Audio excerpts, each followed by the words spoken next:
ஈரோடு இடைத்தேர்தலில் நாம் தமிழர் கட்சியினர் தாக்குதல் நடத்தி அராஜகத்தில் ஈடுபட்டு வரும் நிலையில் அக்கட்சி வேட்பாளரை தகுதி நீக்கம் செய்ய கோரி பல்வேறு அமைப்பினர் போராட்டம் நடத்தினர். இதுகுறித்த தகவலை செய்தியாளர் குணசேகரனிடம் கேட்கலாம்.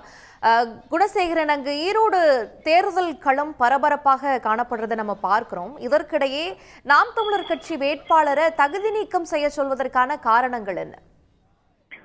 நிச்சயமாக இந்த ஈரோடு கிழக்கு தொகுதி இடைத்தேர்தலில் பிரச்சாரத்தில் ஈடுபட்டு வரக்கூடிய சீமான் தொடர்ந்து அவதூறான கருத்துக்களை பெரியாருக்கு எதிராக பேசி வரக்கூடிய சூழ்நிலையில் வன்முறையை தூண்டும் வகையிலும் வெடிகுண்டு வைத்திருப்பதாகவும் அதை வீசினால் புல் பூண்டு கூட முளைக்காது என்று மிரட்டும் தொனியில் பேசி வருவதுதான் அதிர்ச்சியை ஏற்படுத்தியிருந்தது. அந்த தொடர்பாக அவர் மீது புகார் அளித்தும் இதுவரை நடவடிக்கை எடுக்கவில்லை. அவர் மீது உடனடியாக நடவடிக்கை எடுக்க வேண்டும். வன்முறையை தூண்டும் வகையில் செயல்படும் சீமானை கைது செய்ய வேண்டும். அவரை தேர்தல் களத்திலிருந்து அப்புறப்படுத்த வேண்டும்.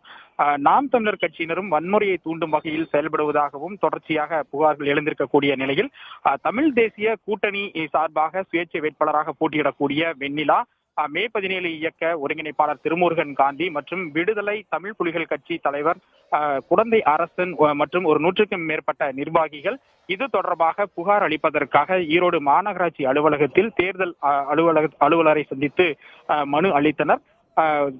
பிரச்சாரத்திற்கு சுயேட்சை வேட்பாளர் செல்லக்கூடிய இடங்கள் நாம் தமிழர் கட்சியின் உருட்டு கட்டைகளை காட்டி மிரட்டுவதாகவும் கற்களை காட்டி அச்சுறுத்துவதாகவும் துண்டு பிரசாரங்களை எரிந்து அராஜகத்தில் ஈடுபடுவதாகவும் அவர் தனது புகார் மனுவில் தெரிவித்திருந்தார்.